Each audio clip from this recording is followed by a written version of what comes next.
I just do this only for Fred's look on his face. Every The disdain. single time. I want a t-shirt with Fred's look of disdain on it. I need one of those. Constant, just I'll always. just make a gif of me just frowning.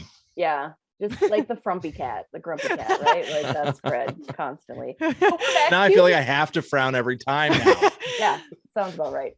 Salty Fred.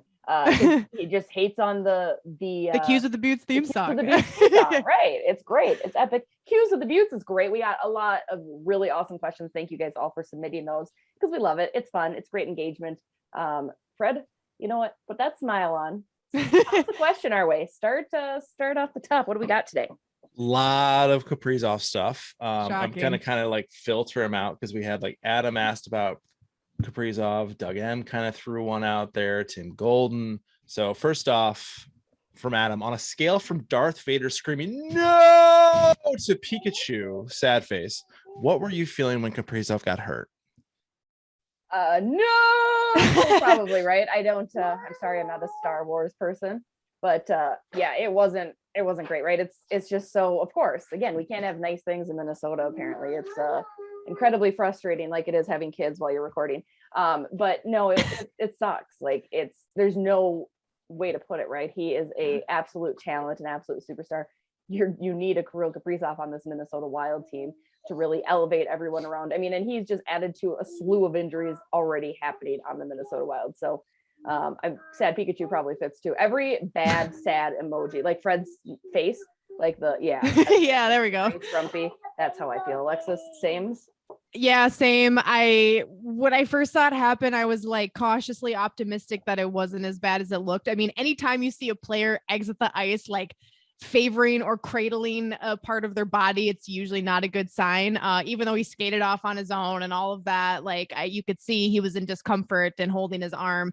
So I was hoping that at the very least, if he wasn't back by the third period, Dean would come on post game and be like, everything's fine. He's okay. He'll be back for the next game. And that didn't happen. So it's sad. It's disappointing. He's obviously having, like, the injury aside, he's having a great season. And so you just hope that he's not out of the lineup for too long so he can be healthy again, rejoin this Wild group who desperately needs his skill and continue to put up the numbers that he's been putting up this season, because he's been having, outside of the first 10 games of the season, he's been having a great season. So you definitely need him in the lineup. So whatever, like, the saddest thing below Darth Vader screaming is, that's how I felt when that happened. So Doug, I was wondering, look, but who's the next man up? Do we already have that guy up, or is it Beckman? Is he the next guy up? We said this in this week's episode. I would love to see an Adam Beckman slot into the lineup. You're already seeing Marco Rossi, Matt Boldy, Connor Dewar doing really well, Brandon Duham, who's in COVID protocol still. But it's fun to see some of those guys. We keep talking about I was strong and getting, now it gets them an opportunity. You hate the reasoning, right? Nobody wants to see any players hurt, but right now the slew of injuries, including Kirill, absolutely kicking the Minnesota Wild's ass. You're calling up guys from Iowa. I would love to see an Adam Beckman definitely step up. I like what we saw in the preseason. Again, we talked about this in this week's episode, but yeah, I mean, I think why not? We'll see if they need. I know they recalled Kyle Rao instead, because don't forget, Iowa still needs to be successful too. You still want them to keep winning games, so you can't take all of their top players. But I wouldn't be surprised if Beckman possibly gets a look sometime this season here. Well, my take on this is something that I hadn't thought of until our guest in this week's episode, Brandon Molesky, mentioned, which go check out that episode when you get a chance. But he talked about how this is a good opportunity, if there's a silver lining to this, for Kevin Fiala to step up and be that guy again and be the one who's scoring the goals and be that game changer and all of that. And I really hadn't thought of that because I just kept thinking somebody from the Iowa Wild is going to be the guy who steps up. But I think that's a great point. Like, this is, he's playing for a contract here. So this is a great chance for him to say, look, I can be that guy. You spent all this time and money on Kirill Kaprizov. Let me show you what I'm capable of too. So I would love to see Kevin Fiala be a guy who steps up here, start scoring some goals. I thought he's had a good season. He's been getting chances. The puck luck hasn't been there for him. And I think some days he's just been gripping the stick a little bit too tight and the puck hasn't been going in for him. But if it's not going to be him, I want to see what these young guys are made of. And whoever that is, I really don't care. I just want somebody to step up, because we talk about how good this prospect pool is. Well, this is your chance now to step up and show us how good it is and prove all of us right. So whether it's Beckman or Boldy or whoever, I don't really care, because I love what I've seen out of all of them so far. Now they just have a chance to take the next step and really shine on a stage stage where a team superstar player is gone. So if it's not Kevin Fiala, give me one of the Iowa Wild players stepping up and playing with the big boys. Boom. I am glad that I'm not the only one that's stirring the pot, because here's Pat Micheletti. Shocking. Who would you trade on this team and for who? Pat's First of sliding all, in Pat- my DMs with these questions all the time. And I'm like, Pat, you just Pat's entire existence is based around stirring the pot. So this is like the least surprising thing that's happened this week. I'll let Jesse go first because Jesse has some takes on this. So Kaapo Kähkönen, trade. The problem is I don't know for who. I mean, Marc-Andre Fleury's been floated around out there. I'm not sure what his salary cap hit entails, because obviously you have to bear in mind, but you could make a trade because you have a little bit of money yet to play with this year, right? Because that Parise Suter contract doesn't really handcuff you until next season. So why not make a move? As I have been quite vocal about, I'm not satisfied with the goaltending tandem at all. So I think maybe trading a Kaapo Kähkönen for another goaltender like Marc-Andre Fleury, or like, I don't know, Jake Ottinger is kind of the future of Dallas, but yeah, Braden Holtby then, right, might be a possibility. So that would be my guess, would be a goalie situation versus, I know everyone loves to float around the Greenway Fiala moves possibly. I mean, I don't think you need to do that. I think goaltending is your weakest link, and that's where you'd want to improve. So I would like a trade on that end of the spectrum. Alexis? To me, I wouldn't be opposed to trying to pick up a goaltender at the deadline, but it really depends on the status of Cam Talbot, and when is he going to be back? Is he going to be able to, match how he's been playing before when he comes back? Like, what does that all look like is going to be a big factor in me deciding if I think they should go for a goaltender. So wouldn't rule that out. But overall, I don't necessarily think the Wild really need to make any moves at the deadline. I think with the lineup healthy, I really like this lineup. So there's not really, I mean, I do still agree, like most people I think in Minnesota do, that the Wild are still probably a big piece away from being a true Stanley Cup contending team where you're like, for sure this team is going to the Stanley Cup. But at the same time, I really like what they have, and I think this team has a lot of potential to do that still with the pieces that they have. And I know it's really easy for people when you talk about trades to like pick the worst player on the team and be like, let's trade them. And it's like, well, do you want anything back for the player? Like, you have to be reasonable when you think about who you want to trade.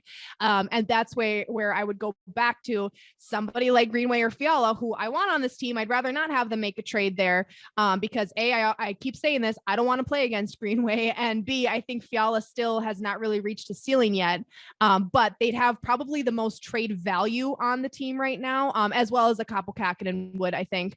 So I think those would be the three guys you'd maybe be looking at, but I'd be comfortable with no moves at the trade deadline, given that this team can get healthy again and make a push here in the rest of the season. Mm-hmm. Next up, is Alexis looking for a pickle endorsement? Yes. From Pickle all of them, picks. all the pickle companies. I want them to fight it out and decide which one of you is going to give me the most money. Is it the same dill pickle chips? I noticed that you're a dill pickle chip fan, as am I. Yes. That's like my childhood life. I used to just crush bags of those on my way up to the north. True story. I eat them very weird too. I won't dive into that. But What? just, See, now you put it out there. all right. You know what? I'll come out with it. My husband thinks I'm so gross. Should I log off? I'm kind of disturbed already.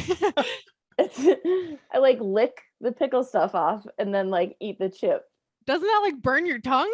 I don't know why I do it. You lick the juice? Like I lick the pickle. No, we're talking about chips. So you treat it like an Oreo. Kind of, I guess. Yeah. Like so you get like all the saltiness and flavor off, and then you like eat the chip after with your Yes. soggy spit on it. Okay, glad we got weird. that figured out. Okay.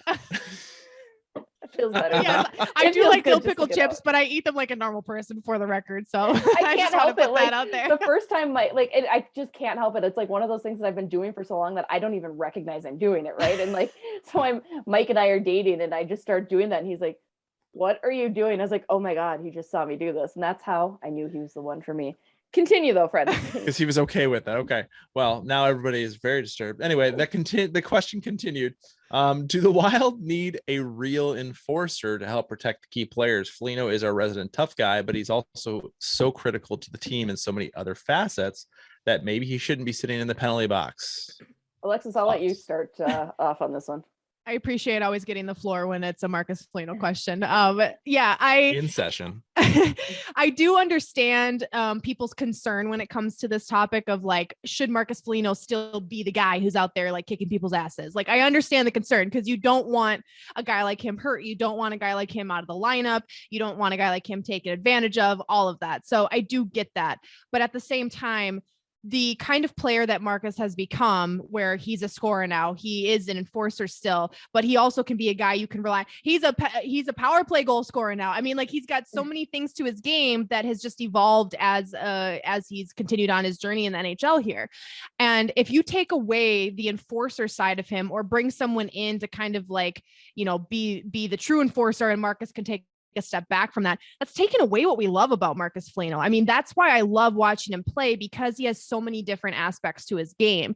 And I think that's a real valuable thing to have in an NHL player, because not everybody can do that, and not everybody can do it at a high level.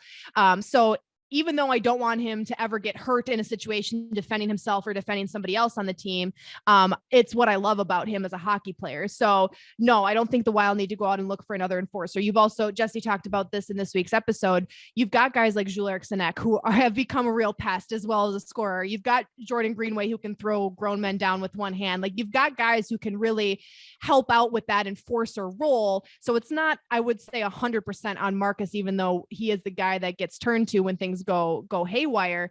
But I don't want that aspect of his game to go away, because it's what part of what we all love about him. What about you, Jesse? Yeah, I mean, I don't really have too much to add to that, because I do agree. I mean, that's a part of Marcus's game. I mean, it makes him kind of a well-rounded player. I mean, we're finding out that he's such a well-rounded player, right? I think he'd held that enforcer role in Buffalo. I mean, that was a big part of the reason he's here, and you need guys like that. I wouldn't be opposed to getting another guy, another big tough guy, you know, but I think you've seen enforcers slightly leave. I mean, I think that era is kind of done. I mean, there's just so much skill out there, so much speed. The tough thing is finding an enforcer that can still skate and move and do all that good stuff too, right? And Marcus is living proof of that. So, I mean, again, a Ryan Reeves, right? Would you hate to have somebody on your team? You hate to play. I would hate him. to have him on my team. Next question. Yeah, I would take Ryan. Pass. Because you do. I mean, it would be nice to have another guy out there that has to answer the bell. If you heard a guy like Kirill Kaprizov or whatnot. Yeah. So we'll see. But all in all, I enjoy Marcus's enforcer role. Next. That's it. That's it. Here we go. Nice. Another episode of Cues of the Beauts. Cues of the Beauts. Take that smile off, Fred. That's not the Fred we know and love. Oh, sorry. Fred, stay in your character, would you? Come on. Sorry. Do it for the bit. Do it for the bit. All right, well, that's going to do it for this week's Cues. Don't forget to go check out episode 107 with Brandon Molesky. It's a great stuff. We talk about all the sadness surrounding the Minnesota Wild and the injuries, like we talked a little bit more about today. As always, stay beautiful. Love ya. Have a good one.